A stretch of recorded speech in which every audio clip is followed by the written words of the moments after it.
la libertad. No dejo nunca de pensar. La nota tiene que ver, en principio, como lo anticipábamos en nuestras redes sociales, con disparadores que ofreció en su último artículo, que se esconde detrás del Pacto de Mayo.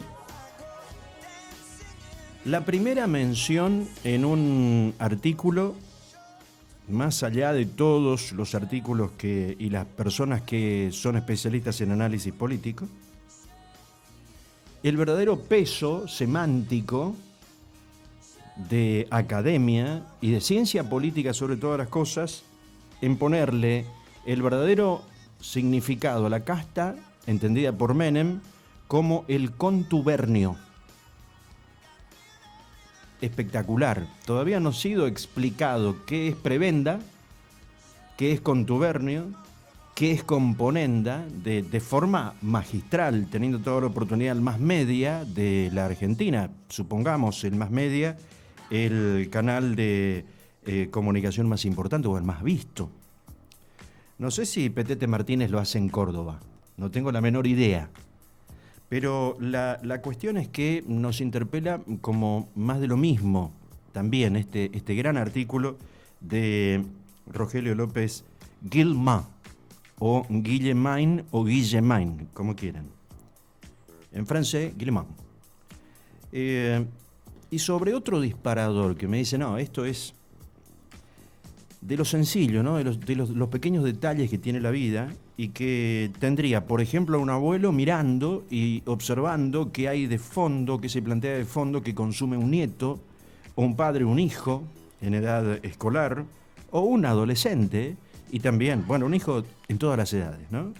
Pero un paralelo muy, muy, muy particular, que nos invita a ver mejor lo que consumimos desde el cine o la tele.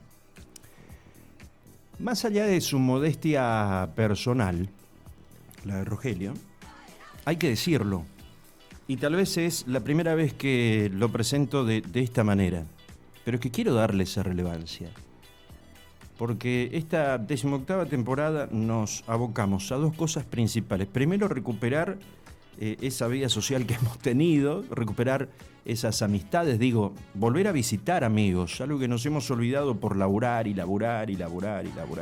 darnos ese tiempito, esas vacaciones de 1 hora, de 2 horas, de 3, que nos podemos dar en cuanto tiempito tengamos. Y otra, empezar a valorar el trabajo de personas que dejan mucho tiempo de sí, lo comparten. Rogelio comparte su trabajo y su hija también comparte el trabajo con su padre, dicho sea de paso. Pero hay una cuestión absolutamente importante que dejamos de lado, ¿no? La cantidad de gente que hace algo por todos, pensando en que hace algo por alguien.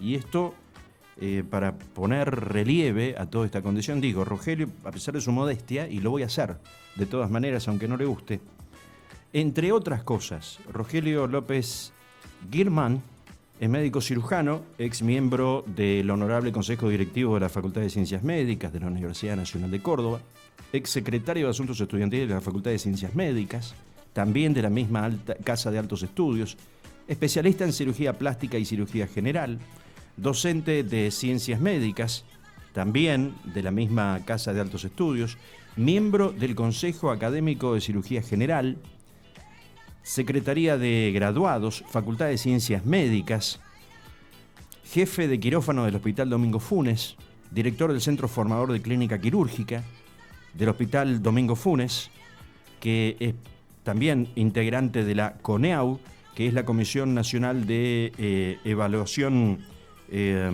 y Acreditación Universitaria. Fue productor y conductor radial del programa Sucesos de Nuestra Historia, que alguna vez seguramente, no sé si lo habrá terminado o no, si le habrán dado lugar a otro proyecto, pero también para detenerse, autor del libro El Imperio de la Decadencia Argentina, y seguramente para escribir La Rebelión de los Mansos, prologado nada más y nada menos que por la conocidísima politóloga guatemalteca Gloria Álvarez, habrá servido de parangón, para hacer contraste, el imperio de la decadencia argentina para volcarse a lo que es la rebelión de los mansos con una historia muy, muy particular.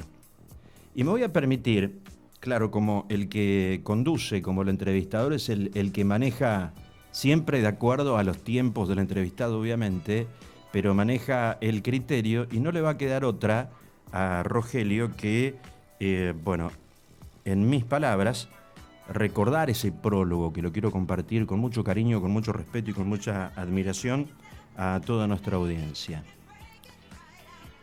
Ana Julia Cooper fue visibilizada para encabezar el prólogo de Gloria Álvarez. La causa de la libertad no es la causa de una raza, de una secta, de un partido o de una clase. Es la causa de la humanidad, el derecho de nacimiento de la humanidad. Yo conocí a Rogelio López Guillermain a través de estas páginas de su obra La rebelión de los mansos. Un amigo me comentó del interés del autor porque yo escribiera el prólogo de su libro. Nunca nos hemos visto en persona, venimos de países diferentes, de pasados y experiencias personales que ni el autor conoce de mí, ni yo conozco del autor. Ambos confiamos ciegamente en el trabajo del otro. Este es un vivo reflejo de lo que la tecnología está logrando, trascender fronteras y obstáculos para poner en contacto a personas que lo que tenemos en común es lo esencial, lo verdaderamente importante, nuestra escala de principios y valores, las ideas. Ambos defendemos la libertad individual y confiamos más en la rebelión de libertades individuales en su país, Argentina, se enfrenta a la dura decisión de mantenerse fiel a su dignidad o sucumbir, como lo van haciendo la mayoría de comunicadores ante las presiones de un gobierno manipulador, cuyo mayor temor es que en la sociedad emerjan agentes inspirados a romper el silencio, a dejar de ser cómplices para convertirse en voceros protestatarios a favor del planteo individual, el raciocinio y la reivindicación del derecho a disentir. Inmediatamente coincidí con la lucha de Sebastián, porque fue mi batalla también. He sido locutora radial desde hace 11 años y al igual que Sebastián, siempre he considerado que el micrófono funciona como un espejo mágico. Si a la audiencia se la trata como a una muchedumbre ordinaria y amorfa, así se proyectará en mí el reflejo. Es una lástima que la mayoría de locutores y comunicadores jamás se den cuenta de ese inmenso poder porque no se atreven a hablar de ideas, más bien solo se restringen a hacer lo que les piden. Al igual que Sebastián, yo también me pregunté, ¿acaso solo es posible divertirse y pasarla bien si no pensamos? ¿Cómo las personas son capaces de elegir no pensar y suicidarse como individuos? Y como él, me di cuenta que solo el comunicador que se mantiene fiel a su moral, con un mensaje pensado, con un propósito exacto, es capaz de devolverle a su país el resultado tangible que estas páginas describen. Individuos con mayor seguridad en sí mismos, con una autoestima más alta, con mayores conocimientos, conscientes de sus oportunidades, dispuestos a superarse. Ese proceso de realización que se describe en los personajes de esta obra, La rebelión de los mansos, es lo que a la larga contribuye a que un país tenga gente más audaz, haciendo más proyectos, saliendo de sus duras circunstancias, aprendiendo a paz y evolutiva, hace que el autor se sumerja en la profundidad psicológica de cada personaje, teniendo un abanico de opciones con las cuales identificarse mientras se va cuestionando cómo actuaría yo en su lugar. En el proceso introspectivo que conmueve a Sebastián de serle leal a su conciencia y motivar a otros a hacerlo también, va descubriendo que las personas más cercanas a él difieren por completo de sus intereses. En el caso de su hogar, su esposa Carla; en el ámbito laboral, a su colega Carlos. Carla y Carlos representan el reto diario ante el cual se enfrenta Sebastián, me enfrento yo y se enfrentan todos ustedes. en el cual, para no dar por vencida nuestra propia esencia ni nuestro punto de vista, debemos llevar a cabo una batalla. Esta batalla dual en el hogar y en el lugar de trabajo representa la confrontación intelectual real que todo ciudadano se va a ver obligado a tener si empieza a dejar la comodidad de quedarse callado y decide dar a conocer su opinión. Por otro lado, el hijo de Sebastián, Lucas, personifica los resultados positivos de dicha batalla. En una absoluta congruencia con sus hallazgos, Sebastián va impregnando en su hijo las virtudes de la libertad, la formación de un individuo preparado para ser autónomo y dueño de su destino, destino que de todas maneras él no controla. Este libro nos demuestra que más que en las urnas electorales o en las oficinas del gobierno o en los curules del Congreso, la batalla de las ideas la libran diariamente quienes abandonan la cobardía en las conversaciones en una cena, en los parques, en los cafés, en las calles, en las cabinas de radio o en la cama con la pareja. Así como en la congruencia con la que criamos a nuestros hijos, si es que les enseñamos el valor del trabajo y la dignidad que solo la libertad nos concede cuando somos responsables de nuestros actos. Retomando lo que hace 70 años dijera George Orwell en el segundo prólogo de su Rebelión en la Granja, yo voy a citar estas palabras y las cito en el prólogo de esta novela de Rogelio. Yo no estoy diciendo que exista una conspiración oscura, secreta o maligna para someternos. El mundo y sus señores son demasiado estúpidos para fabricarse una logística de tal envergadura. Si alguna conspiración existe en contra de los individuos, es la inercia de nuestra propia pereza mental, de nuestra indolencia de telecomunicaciones. Porque no existen la propaganda y la publicidad geniales, sino multitudes de zombies ansiosos de recibir órdenes, de descargar la responsabilidad de sí mismos en el primer tirano que aparezca.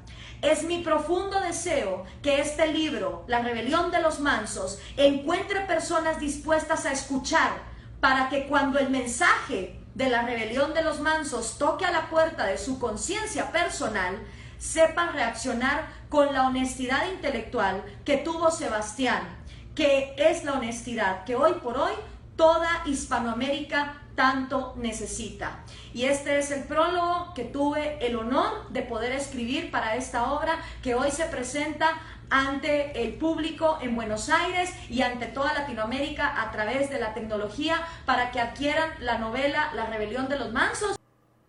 Desde Guatemala, Gloria Álvarez, en diciembre del año 2015. ¿Y por qué esta introducción larguísima? Cuando coordinamos con exactitud la hora del contacto telefónico, que es videollamada, que ojalá siga estable la señal de WhatsApp, la señal de Wi-Fi, mejor dicho. Y bueno, tiene que ver con que según todas las publicaciones de Rogelio, también Gloria, a la distancia, y esta distancia virtual que se dio en un acercamiento muy estrecho, sin ningún tipo de dudas. No sé si Rogelio habrá conocido a Gloria, no es el centro de la entrevista, quiero decir, pero simplemente un contexto, porque hay una persona detrás de cada laburo. Hay una persona detrás del cirujano plástico, hay una persona detrás de el dirigente político, del profesional médico, del que tiene un currículum demasiado extenso o poco extenso. Hay una persona, o nada extenso, hay una persona detrás. Y esto es lo importante, ¿no? Porque nos enseñan que si no sabemos todas las tablas somos medio burros. Nos enseñan un montón de cosas. Nos parametrizan como personas de baja inteligencia si tenemos poco rendimiento académico. Pero fíjense el poco rendimiento académico de Franklin, de Einstein, que no era un buen estudiante, y los inventos mayores que tiene el mundo, hoy por hoy se puede decir que no eran de estudiantes destacados. Caramba. Inclusive hay gente sin estudios secundarios o formación media que son inmensamente, fastuosamente ricos, ¿no? Y que inclusive algunas fortunas se amasaron desde ahorrar en casa la platita que le daban por día para ir a la escuela.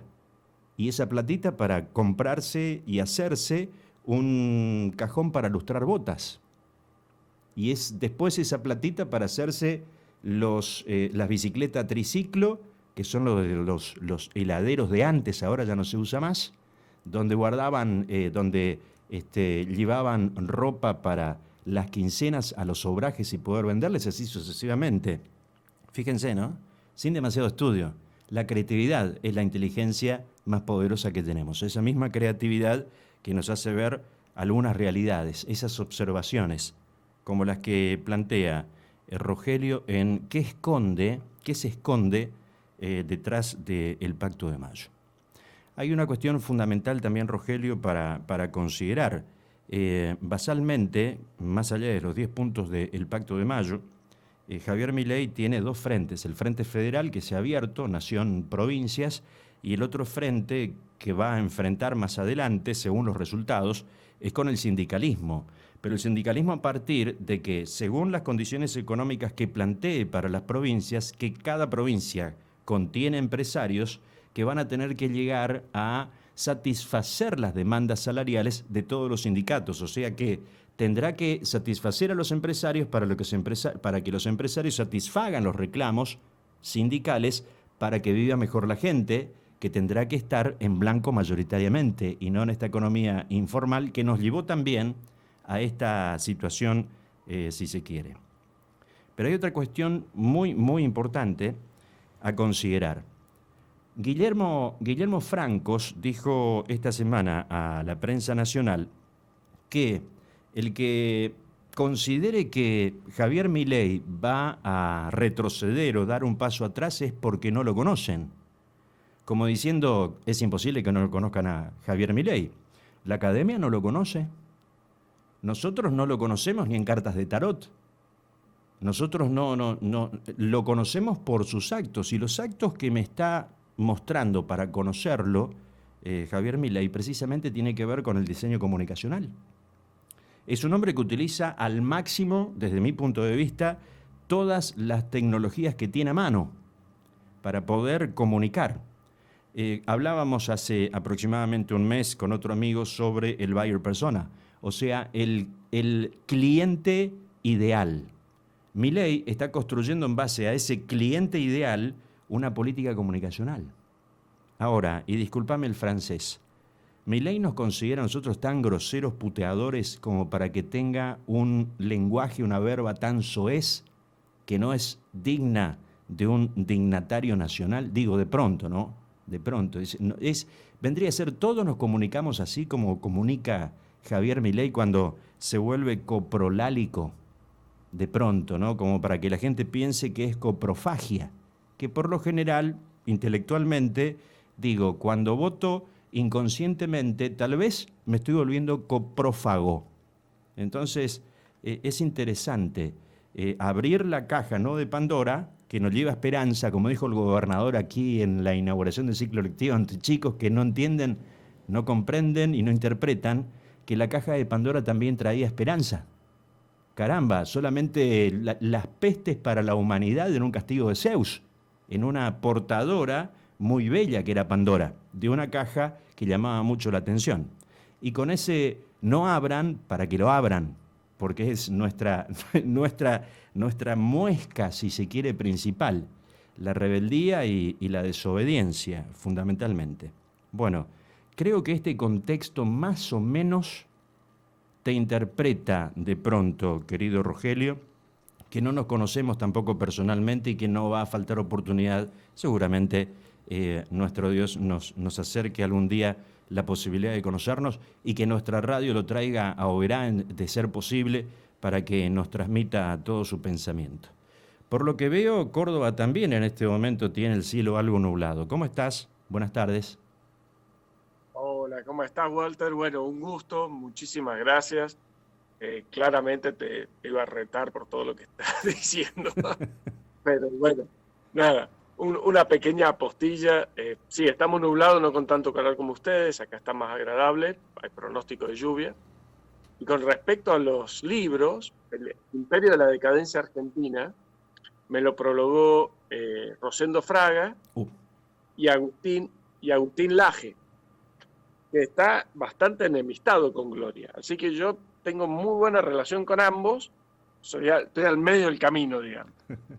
Y bueno, y he sacado un nuevo libro que se llama Cada uno de nosotros, que es la precuela de La Rebelión de los Mansos, es una novela, y me lo prologa Alberto Venegas Lynch, hijo, que es la única vez que ha prologado una novela en su vida. Así que también otro grande que he tenido siempre mucha suerte con quienes prologan mis libros. Aparentemente sí, ¿eh? Sí, claramente. Bueno, el próximo, estoy escribiendo uno sobre educación y generación Z, que es todo un tema y que tiene que ver con esto del lenguaje que estás diciendo, lo interviene a ese tema.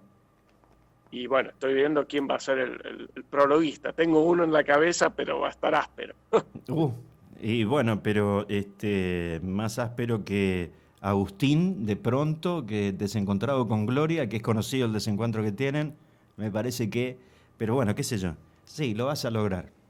Hacemos fuerza para que lo logres.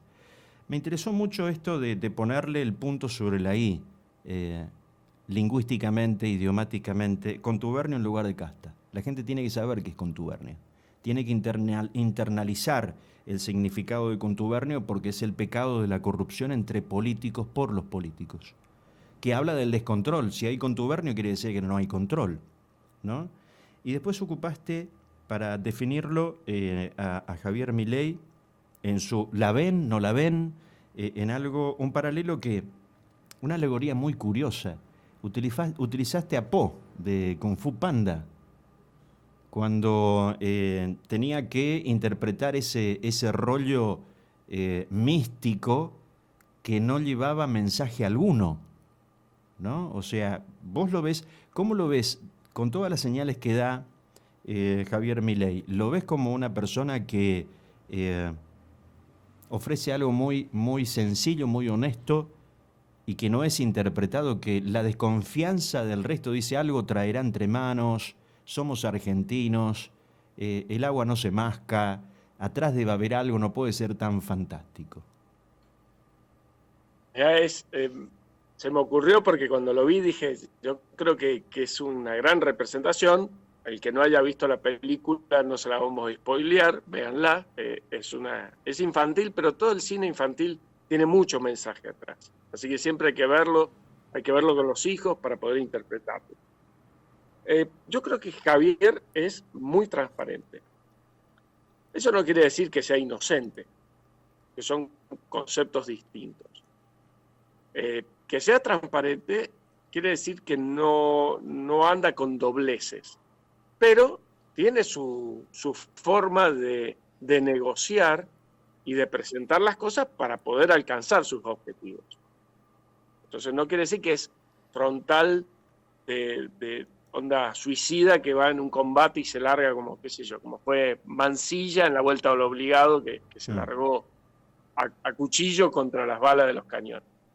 No, tampoco es onzo, pero sí es íntegro. Por lo menos es lo que muestra y me demuestra hasta hoy, ¿no? Entonces es una persona que cuando dice las cosas las dice con sinceridad, con franqueza.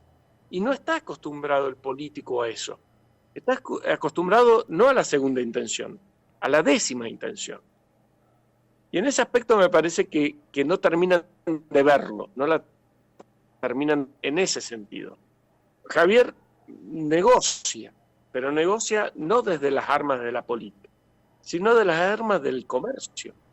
Entonces él tiene un objetivo y está viendo cómo va haciendo ofertas, como si fuese un mercader que está en un tire y afloje entre la oferta y la demanda, intentando alcanzar un precio y alcanzar un objetivo. Me quiero comprar X cosas y bueno, voy ofreciendo y veo la contraoferta y así voy negociando, pero tengo un objetivo, no es cualquier objetivo.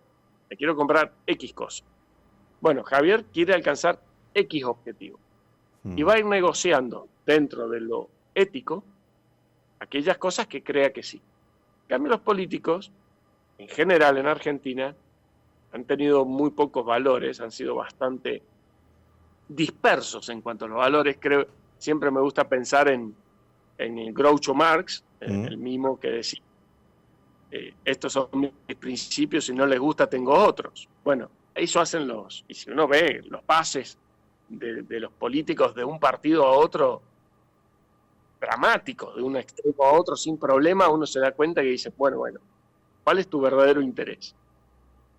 Hay otro aspecto interesante que hablabas con respecto al lenguaje y a la coprofagia, a la coprolal. Javier Milei interpreta cuál es el mercado. Y el mercado más grande es de los jóvenes. Y lamentablemente los jóvenes han perdido mucho el idioma. Y han perdido mucho el respeto, y han perdido mucho el valor de la palabra. Cuando uno les habla un poquitito difícil, no te hablo difícil, un poquitito difícil, ya no saben de qué está hablando. Cuando el texto supera los 250 caracteres, se aburren, utilizan muchísimas malas palabras, me canso de corregirlos en mi fuero cercano, digamos, y entonces entiende que esos son los que interpretan, y ahí tiene el 50% de los votantes. Más allá de que uno pueda estar de acuerdo o no, que son dos pesos aparte, uno tiene que entender que a veces hay que negociar con lo que se tiene, y uno tiene que seducir al mercado para poder entrar en ese mercado. Después podrás ver de ir cambiando. Artículo, por ejemplo, tengo un amigo que es un gran escritor, un gran historiador de acá de Córdoba, fue legislador, se llama Prudencio Busto Argañarás, tiene como 20 libros escritos, y me decía, le había mandado el artículo, y me dice, ¿por qué pones outfit y no pones atuendos? Digo, porque tengo que llegar a un mercado distinto. O sea, yo también me gusta la palabra atuendo, o vestimenta, pero sé que tengo un mercado que llegar. Entonces, por ahí sacrifico una palabra en pos de hacer llegar el mensaje. Ese creo que es un poco la síntesis de lo que veo con respecto a lo que decías del lenguaje y con respecto al formato, Milei, formato de negociación. Hay una cuestión también que quería preguntarte que tiene que ver con las obras que has escrito. El Imperio de la Decadencia, con terrible prologuista. No hace falta imaginarse, tampoco, no lo tengo el Imperio de la Decadencia, pero ya lo voy a conseguir. A un Rogelio Fraga que también interpreta no solo la obra, sino de alguna manera cómo viene dándose el trazo. Cada uno de nosotros como precuela de La Rebelión de los Mansos.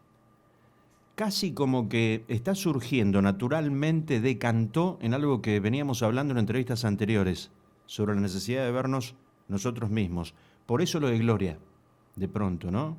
Que coincide.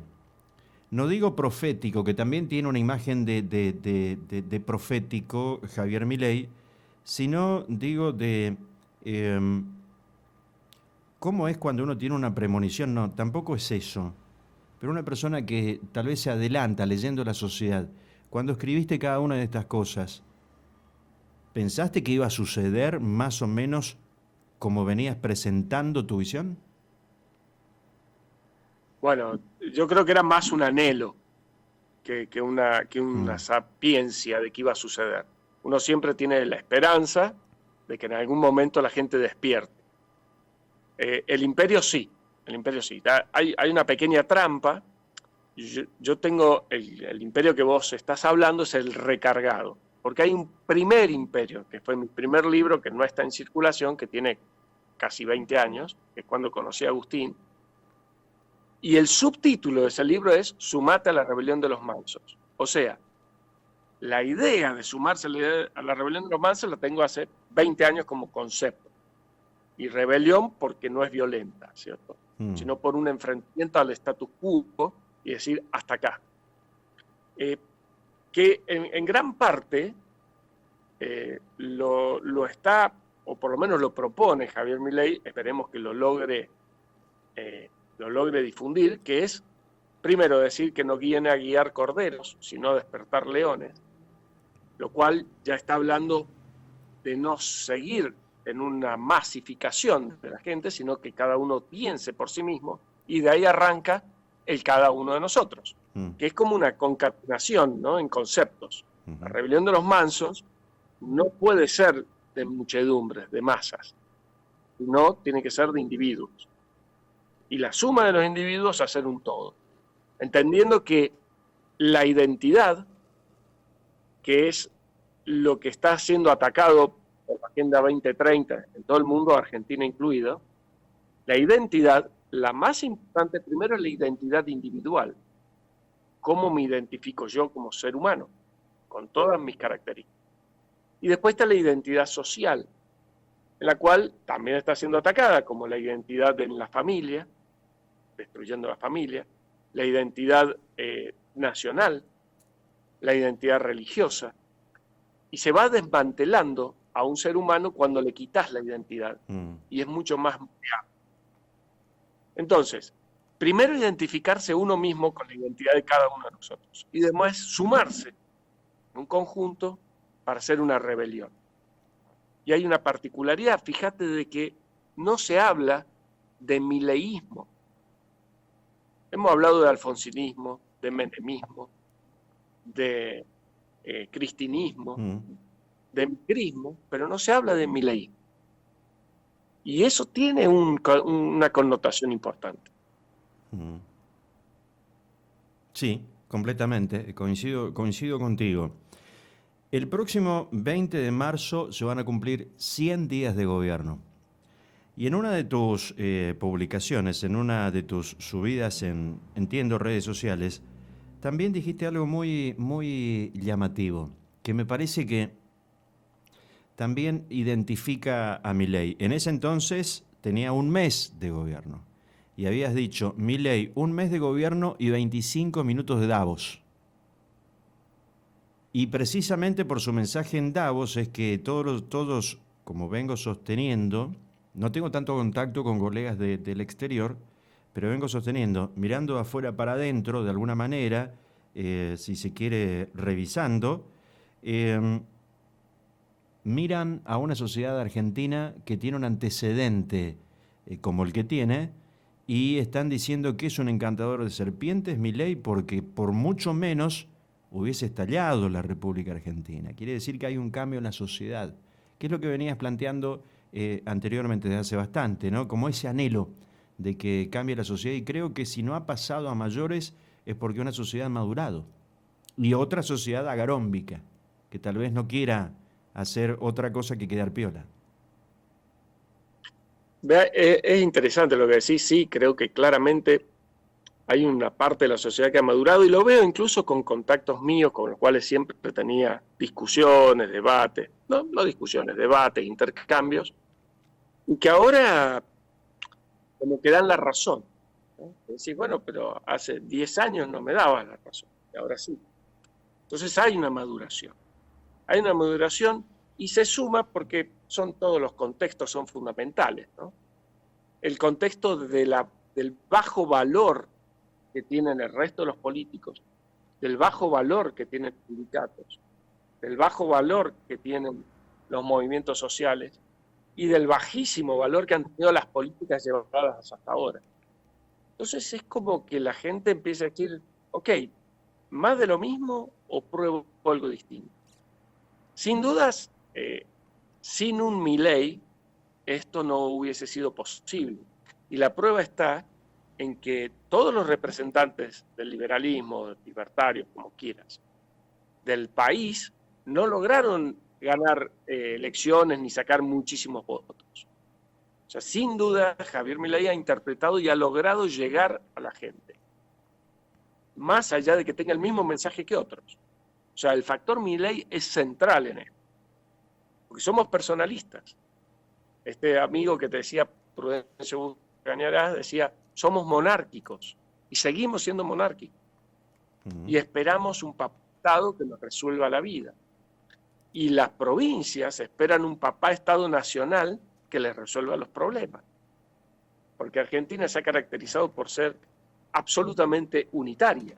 El federalismo es imposible hasta ahora, y cada vez ha sido peor, ¿no? Porque en algún momento hubo algo más de federalismo, pero desde hace casi 70 años lo hemos perdido muchísimo. Entonces es particular cómo les va devolviendo libertades las provincias, pero lo ven como un problema porque esas libertades van con responsabilidad. Entonces le va devolviendo libertades a los trabajadores para que negocien sus contratos, sus relaciones laborales, pero también se asustan un poco porque dicen, ok, ¿cómo hago esto si no tengo que me cuide? Que me cuide de proteccionismo extremo, no de cuidarme mis derechos. Pasa lo mismo con la ley de alquileres. Haber dicho, pacten como quieran. Y no estamos acostumbrados, nos asusta. Nos asusta que no nos den todas las reglas armaditas. Y es algo que tenemos que aprender. Es algo que tenemos que aprender, que sí, si tengo que decir, las generaciones nuevas la GZ tiene más ese espíritu independiente, de menos subordinación y de querer ser más freelance y querer hacer lo suyo. También que por ahí sobrevalorándose, otro tema extra, pero creo que por eso también lo interpretan más, porque habla ese tipo de lenguaje. Por eso, no sé si nosotros hubiésemos sido deliveries, como son ahora, con esas ganas. No lo veríamos como un paso intermedio. En cambio, lo ven como una forma de vida, ¿no? Más allá que después se transforman en freelance en otra cosa, pero ese hecho de yo me manejo y no estoy buscando el trabajo con el cual me voy a juzgar, quizás en la misma empresa como nuestros abuelos y le dan un reloj de oro a los 30 años de trabajo. Bueno, ese entenderse como individuo que puede ser autosustentable, bueno, creo que es parte del lenguaje que interpretan los chicos. Claro, Alberdi mismo ya hablaba de la figura del rey. Ayer precisamente comentábamos con un amigo aquí en mesa de trabajo la cuestión de Alberdi. El propio himno habla en contra del rey. El propio tiene un mensaje muy, muy fuerte que no sé si pensaron en el himno, como podemos llegar a pensar cada parte que integra el Padre Nuestro. Tiene un significado distinto y cada vez vas a encontrar un significado distinto, pero el himno es rotundo. Cuando dice, oíd mortales el grito sagrado, plantea la libertad y oíd en trono la noble igualdad y también escuchar las rotas cadenas. Es muy fuerte. Yo quiero que, en lo personal... Una pequeña postilla. Sí. El himno, en realidad es mucho más largo, pero esta parte conservada, habla de los tres principios de la Revolución Francesa. Habla de libertad, igualdad y fraternidad. Sí. Sucesivamente. Sí. Y fíjate que Jacques Rousseau, desde el siglo XVII, y Aristóteles, hace más de 2500 años, dicen que para terminar con la corrupción solamente hay que poner en vigencia la ley. Cosa que por ahí vos agarrás y decís, pero es en otro plano, ¿no? Nos asusta, como argentinos, que hagamos las cosas sin reglas arregladitas, sin el ajuste de las reglas, de ser todo tan libre y comerciar. Punto. Es la, no digo viveza, pero tal vez la genialidad de lograr mejores resultados. Y Alberdi, cuando plantea esta cuestión del rey, también para controlar al rey, porque al rey se le piden soluciones, que precisamente a Milei, en este 1 de marzo, no se le pidió un avisoramiento de solución respecto de otros temas que hace falta y son tan fundamentales que hace falta abarcar, que es lo que hablamos todos los días, ¿no? Se basa solamente en un criterio economicista, que dicho sea de paso, para lo individual, lo economicista es fundamental, porque si no tenés para comprar, tenés que arreglártelas. Y si no tenés para arreglártelas, y no sé, de alguna manera te vas a tener que arreglar. Pero todo es en base economicista, ¿ok? Pero no es el leitmotiv, porque nos va a generar hechos de máquina más que de persona. Más allá de todo eso, la cuestión de Milei hacia adelante y en lo que ya vamos armando un contexto para caer en esto que Milei utiliza con tanta habilidad, que es el mensaje de las nuevas generaciones, que tal vez son los que piensen, dentro de 35 años voy a tener 70, dentro de 35 voy a tener 55, ¿qué quiero? Cuando llegó el 83, creo que vos pensaste, cuando tenga en el 2025 tantos años, habrá tantos años de democracia. ¿Cómo será el país dentro de 40 años, dentro de 30? ¿No? Eso es lo que yo me imaginaba.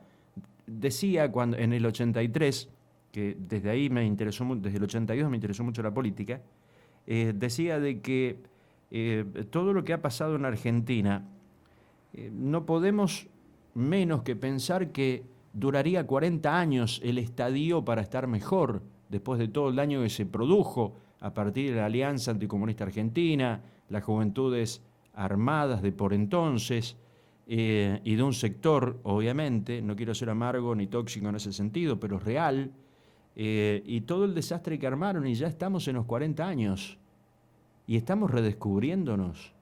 Digo, como para agarrar y decir, tenemos un Milei que el 1 de marzo, como rey, no nos está ofreciendo soluciones tangibles para decir, che, ¿de verdad está bajando el precio en góndola?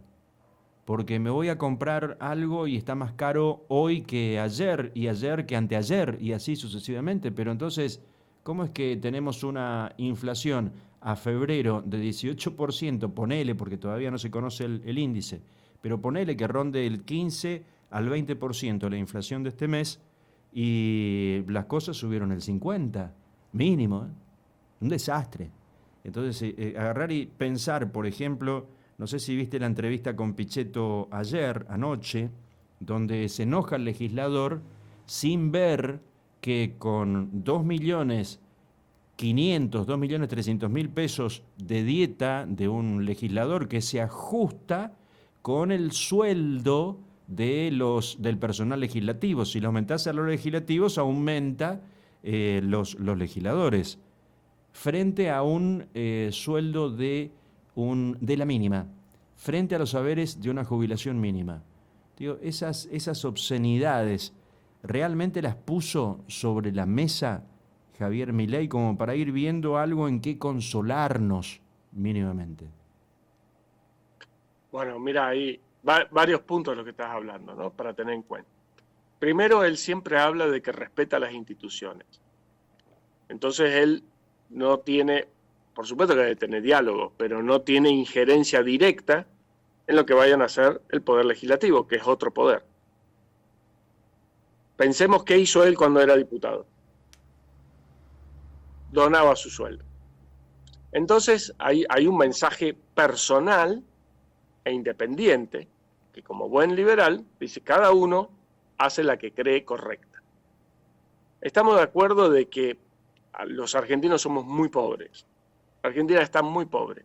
Y hoy es increíble que $2.500 por mes resulta una obscenidad para que cobre un legislador de la nación. O sea, sigue siendo poco. Es mucho para el que cobra la mínima, pero si vamos a un contexto mundial, es poco dinero. O sea, un empresario, no un empresario, una persona que tenga un negocio que más o menos funcione bien, seguro gana eso. Entonces, ¿a qué nivel de pobreza hemos llegado para que ese dinero sea mucho dinero? Yo creo que el momento político no era para hacerle ese aumento. Estoy totalmente de acuerdo, porque creo que los gestos son muy importantes. Estos son muy importantes. Y por más que han bajado gastos con, por ejemplo, el tema de los pasajes aéreos y demás, que deben ser montos infinitamente superiores a este aumento, o sea, debe ser muchísimo más dinero, pero no importa, el gesto también es importante. Y quizás hubiera sido la oportunidad, que justamente lo hablaba con otros amigos que han votado por Milei y les ha dolido este tema, que no son jubilados, muchos son médicos, y como dicen, ver, yo me mato y tengo esta plata. ¿Cómo es posible que no era que se iban a ajustar? ¿Qué pasó? Yo creo que hubiera sido un buen momento para reformular y replantear el formato. Y en vez de decirle, bueno, va a tener 2 millones, va a tener 10 millones. Pero los asesores se los paga usted. ¿No quiere tener 30 asesores? Páguelo con esos 10 millones. No a carga del Senado. Entonces, primero que hubiera sido mucho más barato que tener 30 asesores que cobran 30 millones, o sea, mucho más barato. Y segundo es decirle, ok, usted tiene que ser responsable del todo. No sé si era el momento o no. Estoy de ese planteo como el que estoy diciendo. Pero sin dudas, el momento político no era el oportuno, claramente. Pero también hay que ver de que no es un monto exagerado para una de las personas que se encuentran ocupando uno de los cargos más importantes del país en la conducción. Es como una doble visión del tema, ¿no? Que creo que las dos cosas hay que analizar. Se entiende el dolor de ver que ellos cobran eso y un jubilado la pasa realmente mal, pero también hay que entender que tampoco el monto es descabellado y que quizás estos son los momentos que hay que aprovechar para reinventar el formato. Claramente todo el pacto que ha puesto tiene una fuerte visión económica, porque siempre la economía es lo que más importa en la sociedad. Cuando uno ve las encuestas es lo más importante. Todo lo que hay que arreglar en Argentina es un enmarañado realmente increíble, una tela de araña tremenda que no se sabe por dónde entrarle. En el pacto yo vi que hubieran dos temas que no estuvieron tratados, que fue educación y seguridad, dos temas muy importantes, que quizás hubiera dispersado demasiado la atención. O sea, quizás haya un segundo pacto de mayo y evalúe ese tipo de problemática, ¿no? Pero como digo, lo que pasa es que no se termina más. No se terminan más los problemas. Y cuando aprieta de un lado y abre de un lado, se cierra del otro. Sin dudas. Fíjate cómo no se trata de defender ni atacar, se trata de encontrar la meridiana, ¿no? Ir por lo más objetivamente posible dentro de todas nuestras subjetividades, que vos tenés las tuyas, yo tengo las mías. Dentro de todas esas subjetividades, la menor carga subjetiva posible, lo más objetivo posible, ese es el espíritu, ¿no? Pero cuando Milei dice por el Congreso nido de ratas, vuelvo para atrás un poquitito porque has explicado muy bien de que nosotros por ahí no tenemos la visión de la significancia de lo poco que es 2 millones de pesos, por ejemplo, ¿no? Para poder alcanzar un estándar de vida, no sé cuánto se necesitaría, pero 2 millones de pesos es 10 veces lo que la mayoría estaría cobrando, o 10 veces, por lo menos acá en la provincia de Misiones, la media anda por ahí, entre 200 y 300 bien pago. Entonces vos agarrás y decís, caramba, porque también hay que generar antídotos con información para aquellos que se les ocurra agarrar una idea fácil para instalar eso, ¿viste? No se está encargando de poner las cosas en su lugar. Y precisamente con ese espíritu debemos hacer esta consideración. Si es capaz de decir nido de ratas por el Congreso de la Nación, ¿por qué no dijo nada sobre esto que envuelve a su compañera de fórmula? Y envuelve también al sobrino de Eduardo Menem, el hijo de Lule. Estoy de acuerdo con que no era el momento oportuno. Por eso te dije recién, yo creo que no era el momento oportuno. No dejo de analizar lo que significa ese monto en quienes deben ganar más en todo el país, en una escala de trabajo en la parte pública. Pero no, también me doy cuenta, y lo dije, que no creo que haya sido el momento oportuno. Tampoco podemos pedir que se escupa el asado, como se diría en criollo, de andar diciendo. Entonces por ahí hay que dejar pasar un poco esas cosas, o él tiene que dejar pasar un poco esas cosas, incluso aunque no las comparto. Yo, como me dicen, pues muchas veces tengo entrevistas, yo no soy mileísta. O sea, no soy fanático de Milei. Milei hoy es quien más o mejor representa las ideas que profeso. Pero no voy a dejar de criticar cuando haga algo que no. O sea, cuando la pifia, a mi parecer. Y es interesante lo que hablabas de la objetividad y subjetividad, porque en realidad La objetividad no es posible, porque somos subjetivos. Pero lo que sí es posible es ser honesto intelectualmente. Y ahí está lo más parecido a la objetividad. O sea, la capacidad de reconocer lo malo y el error, incluso en lo propio. Porque es una forma de mostrar amor, ¿no? El que esconde el defecto, en realidad no muestra amor. Está siendo indulgente y está haciendo un daño a quien se está equivocando. Qué razón tenés. ¿De dónde sacaste ese pensamiento? No, propios. Porque la honestidad intelectual es la que acerca a la objetividad, no hay otra. Lo decís desde tu punto de vista. Bueno, yo entiendo esto y sí, qué sé yo. Pero tampoco entienden la diferencia entre crítica y opinión. Y tampoco entienden que es prejuicio, que es una opinión preconcebida. Piensan que criticar es sacar el cuero. Y criticar es otra cosa. Así como análisis o analizar forma parte de la crítica. Pero no. Todos piensan que es ir a la vereda, barrer y empezar a hablar del vecino, empezar a hablar del auto del otro. Ponele, ¿no? Entonces también tenemos... Porque la crítica no tiene moral. No. O sea, el principio ético, el principio moral, que son dos cosas diferentes, de la crítica la entregamos nosotros. Es como, qué sé yo, la energía atómica. Podemos hacer una bomba o una usina de electricidad. Bueno, la crítica también. La crítica puede servir para crecer o para destruir. Depende de la intencionalidad. Claro. Ahora sí creo que está dado todo el plafón para hablar de lo que esconde el Pacto de Mayo. Mencionamos el diseño comunicacional, un diseño comunicacional que inclusive en ese rosado pastel, rosado cereza a la pana, ese rosado ya invita a pensar que hay alguna distinción, no sé si de sentido común, hay que ver hasta qué punto no es... Obviamente que si estamos hablando de política y de que Milei no es inocente, seguramente hay un mensaje implícito atrás, que solamente es visible para aquel que sepa de qué se trata. Pero la gente habrá visto qué correcto esto, qué correcto lo otro, por qué se mantuvieron de esa manera. Y para vos hay señales concluyentes de lo que hay detrás de este Pacto de Mayo, que es lo que se esconde detrás de todo eso. Comentale a nuestra audiencia.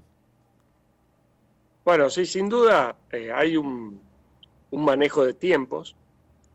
Con respecto a lo que decía del pastel, claramente en la escala cromática es el color opuesto al verde. O sea, no solo representa la feminidad, sino que va en contra de conceptos como el aborto. Entonces, esas cosas no son azarosas, están estudiadas.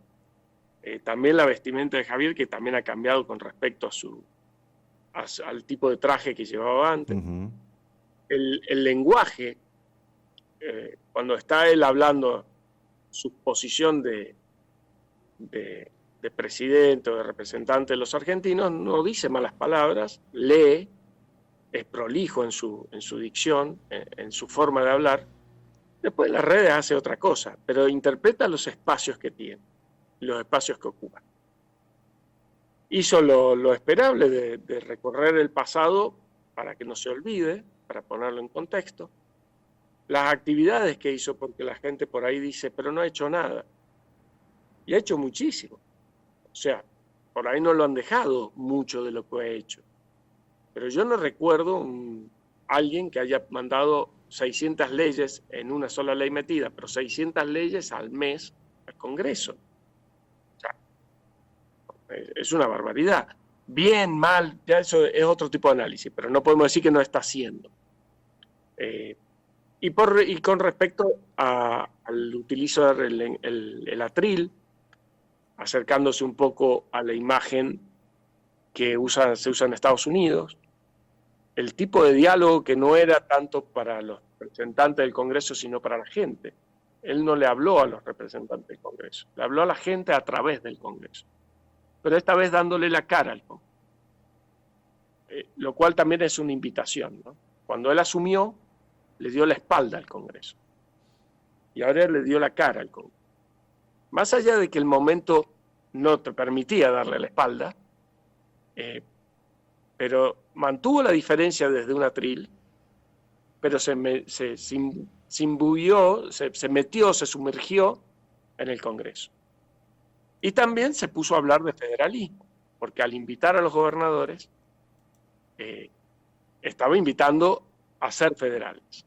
Desde ahí también hubo otra picardía, por lo menos a mi entender. Hay mucha gente que a Yarlora, gobernador de Córdoba, cree que es anti-K. Yarlora fue ungido por Kirchner, es kirchnerista, disfrazado de lo que le conviene con tal de poder subir en el poder. Y Yarlora ya inició su campaña presidencial.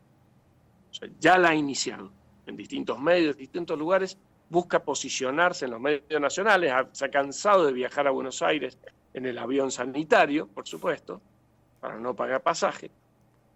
Se ha cansado de viajar a Buenos Aires para irse posicionando. Y Milei tomó ese desafío, lo tomó a Yarlora para bajarlo a Kicillof y sacarle el delfín de Cristina, quitarle el foco. Me parece que también es un gesto muy inteligente de cambiar de rival, ¿sí? Porque le quita, Kicillof tiene un peso específico en la provincia de Buenos Aires, más allá de que haga desastre o no, que son dos temas aparte.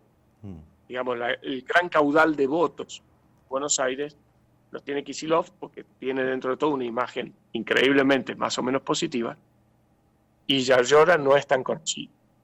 Entonces, me parece que ese fue otro diálogo y otro manejo. Otra cosa escondida en este pacto. Y por último, lo dijo rapidito en un momento, dice, vamos a juntarnos, pero antes de juntarnos, me aprueban el DNU, me aprueban la ley ómnibus, luego hablamos del tema del dinero y después vamos al pacto. Entonces puso un orden de tratamiento.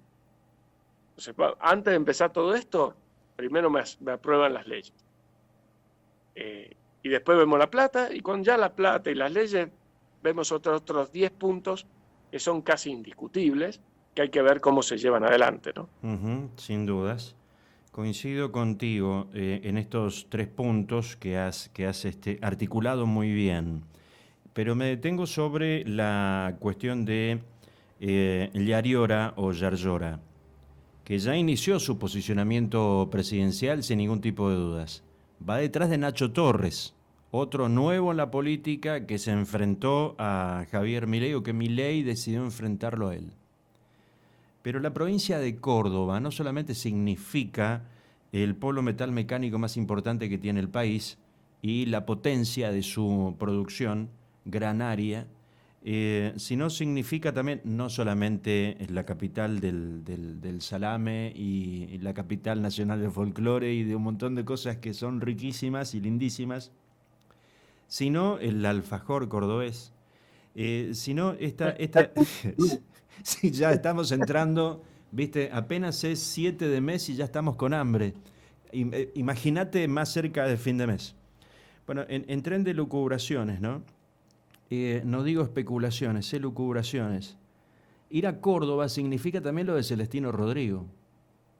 No por ser la docta que habla Parravicini, porque también podés ir por ese otro lado comunicacional. Vamos a seguir las profecías y a darle un poco más de misticismo, el entorno de él, entonces, el hombre gris. Pero también el fantoche. Ojo, pues si te cruzás de un poquitito, salís de la medianera, te caes. Entonces digo, ¿no? Elegir Córdoba, elegir un 25 de mayo, porque bien decís, podría elegir a cualquiera, le encantaría un 9 de julio, pero es muy lejano. El 25 de mayo tiene una simbología que esperemos, así como Córdoba y lo que es Córdoba para el resto del país, también el 25 de mayo, un poco pauperizado, o depauperizado, mejor dicho, que viene con menor valor cada año porque los chicos están celebrando más una victoria de la selección argentina. Es más, ya cantan solamente el estribillo en O, del himno, no cantan entero y se apasionan con el grito sagrado y morir. O sea, una cosa muy fuerte, muy fuerte. Entonces revaloriza el 25 de mayo, pero también nos llama, che, el cordobazo, che, el rodrigazo, che, lo pesado que fue Córdoba en aquellos... Entonces hay un componente más comunicacional detrás de este pacto. Podría haber elegido Santa Cruz también. Ponele, ¿no? Si hacía en Santa Cruz el pacto como para, si se quiere, empezar a hacer cosas de Taur. Digo, decía desde el principio, tiene un concepto o un criterio de comerciar bienes y servicios con los gobernadores. Precisamente lo describiste también, coincidiendo contigo, espectacularmente. Bueno, vamos por pasos. Faltan cosas importantes como educación y seguridad, porque estamos más inseguros que en la más, no sé si te acordás, rancia de la dictadura militar. Estamos más en peligro que con los propios subversivos apoderándose de las noches de Argentina. Porque ahora por un celular, por una campera, por una billetera, te matan. Tenés que estar mucho más encerrado que en la propia dictadura militar. Digo, de pronto. Perdón, hay una victimización del victimario. No sé si viste, creo que fue ayer, una mujer policía que le roban, sí, que le intentan jugar y que le dispara. Y escuchaba a un periodista, no sé si era un periodista o un abogado, criminalizando a esa mujer policía, que había sido amenazada con un arma en la cabeza. Uh-huh. Estamos en una etapa delirante, absolutamente delirante. Y cuando la época de la subversión, yo en esa época vivía en Buenos Aires, y yo estuve detrás de un auto, porque habían dos guerrilleros disparando de arriba, cubierto por la policía, hasta que resolvieron ese tema. Así que la viví de vivirla. Y claramente, como decís, hoy es cualquiera. Antes eran 30.000 que andaban por Argentina. Hoy son millones que te pueden robar en cualquier momento.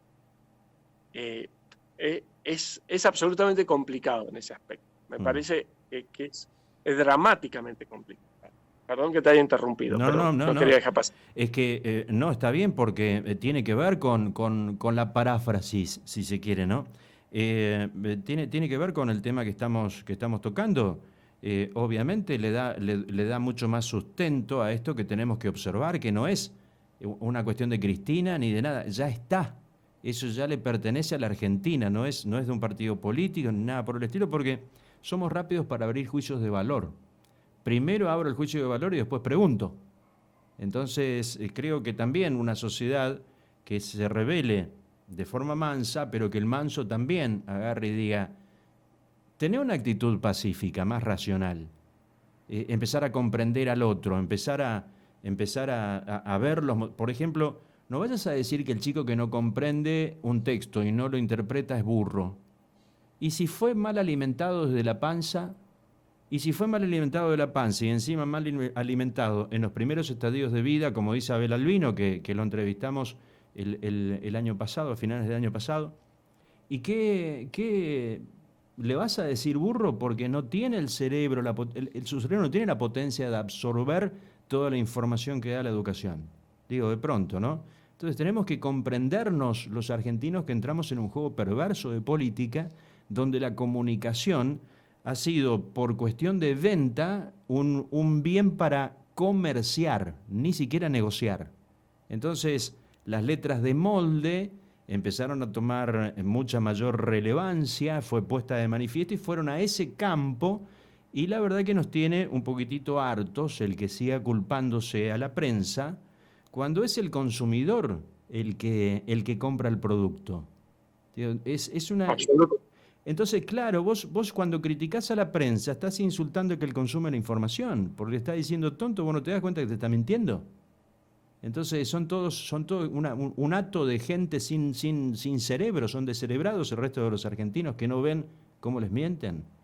Entonces, meter a la prensa en medio de esta batalla cultural, me parece que hay que verlo con un poco más de fortaleza, pero desde abajo hacia arriba, no de arriba hacia abajo. Porque me parece que cambia. El espíritu crítico está perdido. O sea, que estoy totalmente de acuerdo con lo que decís. Porque, a ver, pasa de, no sé, en Instagram ponen una noticia que es descabellada, no sé qué sé yo, ponen que la pirámide se puso patas para arriba en Egipto, y ahí nomás lo repostean todos. O sea, no tienen ni siquiera un poco de espíritu crítico de analizar qué es lo que le dicen. Y el espíritu crítico tiene que ver con el desarrollo personal, con la capacidad de aprender y de ir tomando contexto y análisis y conceptos y abstracciones para decir, ok, eso que me está diciendo es una animalada. Abel Albino es un grande, realmente un grande, porque es un ejemplo de lo que es pensar en la filantropía y no en la simple caridad.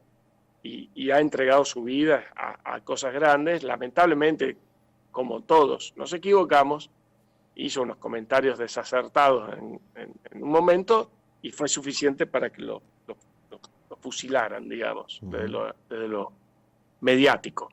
Incluso yo quise entrevistarlo una vuelta, hablé con él y me decía, no quiero saber más nada de lo que no sea de lo mío porque quedó muy mal, digamos. Quedó muy mal. Fuera de eso, quería retomar un poquito lo de Córdoba que decías. ¿Y qué Córdoba en otro lugar? Bien has dicho, Córdoba ha sido la rebelde siempre. Siempre ha sido una capital casi, no sé si emotiva, pero una capital muy emotiva de Argentina. Pensemos que hubo un momento que quiso ser capital.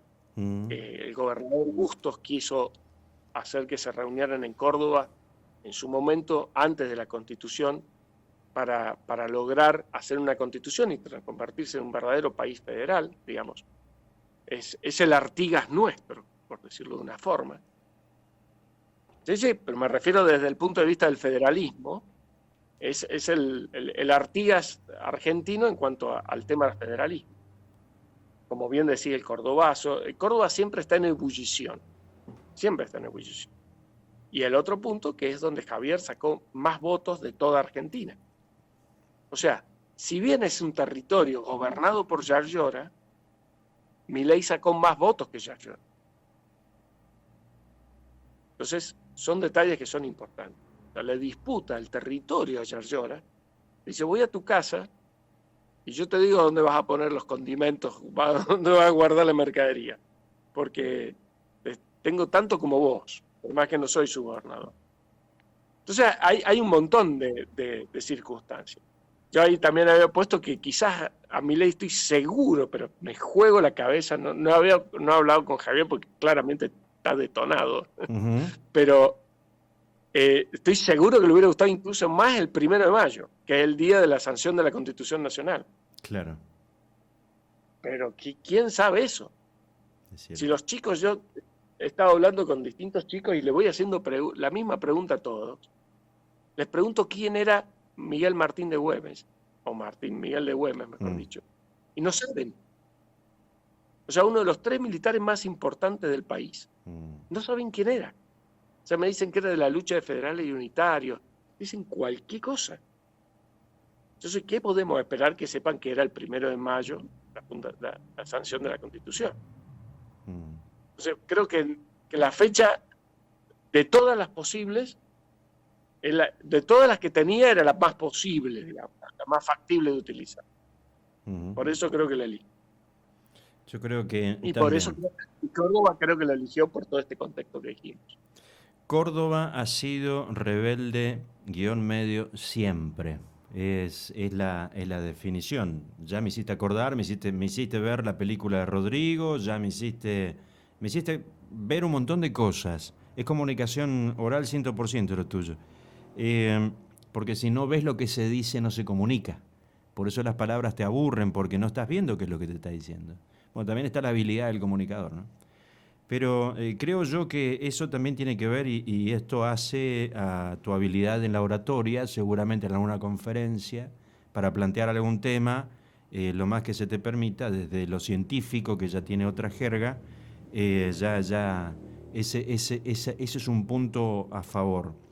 Creo yo que has planteado muy bien esto que cierra tu artículo. Estamos ante un panorama inédito en nuestra historia y nadie sabe qué es lo que va a pasar. Lo cierto es que el apoyo de los ciudadanos es fundamental en esta pulseada entre el contubernio político, la casta, y un presidente que se ha mostrado firme en sus convicciones y que por ahora no se ha dejado seducir por el canto de las sirenas del poder. El 20 de marzo serán 100 días de gobierno. Hasta ahora está transitando enero, febrero y marzo y has dicho, ha hecho mucho. Creo que lo pusimos en evidencia de alguna manera con temas centrales que aún faltan abordarse, que no han sido abordados y que tampoco le hicieron abordar. Quiere decir que tenemos un desconcierto tal en la política en general que ni siquiera los opositores están fijándose en darle a Milei por el otro lado. Che, vos mucho, pero de seguridad no decís nada, ¿eh? Entonces está la cuestión... La palabra justa es que están abrumados. Esa es la palabra, están abrumados. No saben qué hacer, tienen que redireccionar todo. Les rompió los discursos, los esquemas, el diseño comunicacional, no saben en qué idioma hablar. Y entró en helicóptero a la casa de Yarlora por el patio. Le bajó el helicóptero al lado de la cucha del perro a Yarlora. Y eso es lo que vi cuando en el discurso del 1 de marzo, Yarlora decía que sí, pero no decía que sí de acuerdo a lo que... Me está plantando una ura adelante mío, en mi nariz. O sea, está pensando lo que está pensando vos en este momento y todo lo que están escuchando es un... ¿No? Le puso ahí adelante de él y se lo estaba refregando. Eso es lo que Yarlora decía, el asombro, ¿no? Lo abrumador y triste que está significando esto de políticos que son especialistas en la organización pública, que no se la vieron venir y que tienen una soberbia enorme, que nunca prepararon plan B. O sea, nunca previeron que pudiera haber algún cambio de reglas, y en la política fundamentalmente. Fíjate otro detalle de esto que estás diciendo en el discurso, y volviendo a palabras que por ahí hasta se pierden, que él se pone en la posición de quien fuese el que se llamó el príncipe de las tormentas en Argentina, que fue Carlos Pellegrini, que tomó el país en una situación muy compleja, que dijo de honrar las deudas al punto que cuando tenía que pagar, fue a hablar para pagar y dijo, honraremos nuestras deudas sobre el hambre y la miseria de nuestro pueblo. ¿Y qué hicieron los acreedores? Cuando el deudor tiene voluntad de pago, el acreedor le dice, no, pará, maestro, no hace falta, veo que me querés pagar. Entonces, cuando ese es el mensaje, el otro dice, no, pará, si querés hacer bien las cosas, te entiendo, estás en un mal momento, te doy más plazo, veamos cómo hacemos. Es lo que sucede. ¿Y qué pasó con Pellegrini? Quedó como en el ostracismo. Es lo mismo que él dice en el discurso. A mí no me importa ser famoso, no me importa quedar en el ostracismo mientras se haga lo que hay que hacer. Y a eso me hizo recordar a otra película, no sé si la han visto, una película viejísima de un libro de Ayn Rand que se llama El manantial. Una película de Gary Cooper que tenía como 15 años, Gary Cooper. Así que si uno la busca, está en algunos lados. Y hay una parte en donde, el personaje fundamental tiene otro que es un ladino, que son medios como amigotes, compañeros de la facultad de arquitectura. Entonces el ladino le dice, mirá, me han encargado este proyecto, un proyecto público de viviendas para gente humilde y demás, y se lo agarré porque es el proyecto más importante de la historia de acá, y yo no me lo podía dejar pasar, pero no soy capaz de hacerlo. Dice, y sé que no te puedo pedir, porque siempre he vivido sanguijuela tuya, Dice, que vos lo hagas y que yo lo firme. Y el otro, bueno, tiene un diálogo muy bueno, que te voy a pasar el vínculo después para que lo veas, pero al final acepta que él lo hace y lo firma el Sanguijuela. Entonces Sanguijuela dice, no te entiendo. ¿Cómo aceptás esto? Y perdón, la única condición que pone el verdaderamente creador es que no le modifiquen nada de su proyecto. Es la única condición. Salvo que él lo acepte. Pero si no lo acepta, el proyecto es como es. Por eso te digo, esa parte es central, ¿no? Entonces le dice, sí, le dice, pero no entiendo cómo aceptás y no tenés ningún beneficio, dice. Le dice, vos vas a tener la fama, el reconocimiento, el dinero, pero hay algo que yo voy a tener que vos no vas a tener ni nadie más lo va a tener. Yo sé que yo lo hice. Y eso me parece que refleja muy bien el pensamiento de Javier. No, fuertísimo. Me hiciste acordar a Gregory Peck, a Ava Gardner, a Clark Gable. No te veía cinéfilo, no te imaginé cinéfilo. Bueno, ahora vos te diste cuenta, sí. Te diste cuenta también. Sí, El Manantial, artículo 4, inciso H. Me ponen de vuelta el artículo 4 y empezamos de vuelta. A fin de cuentas era lo que más le importaba, los superpoderes o los poderes especiales. Sí.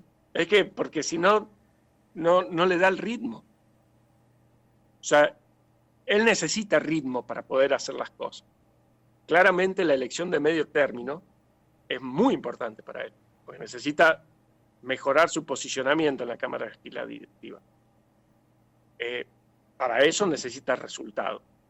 Y los resultados, yo creo que la parte medular está más en el DNU que en la ley ómnibus, y es la parte laboral. ¿Por qué? Porque él puede lograr mejorar las condiciones de macro, pero si no le abren la parte de flexibilización laboral, es muy difícil que crezca el trabajo. Entonces esa es la segunda parte muy importante. Si él logra mejorar la macro, mejorar la situación, bajar la inflación, lo va a hacer. También a un dígito lo va a hacer. Es un hecho. Pero necesita a la vez generación de empleo. Y para la generación de empleo necesita flexibilizar la parte laboral. Por eso te decía...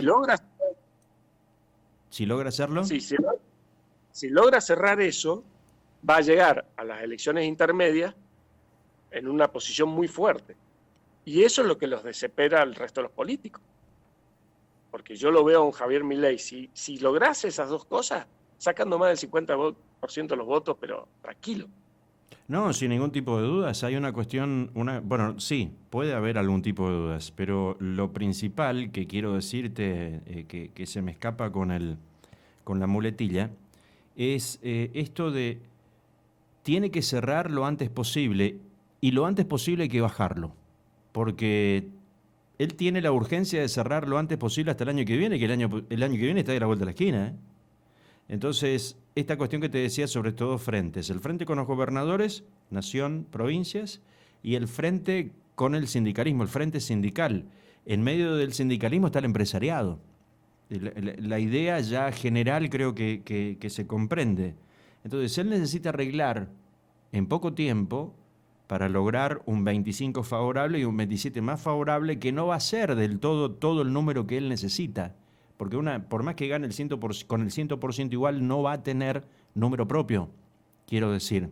Pero sí va a tener una base de sustentación más fuerte, basado en lo que precisamente decías desde el principio, y lo que dicen muchos, cautivar el interés de la ciudadanía, a pesar de todo.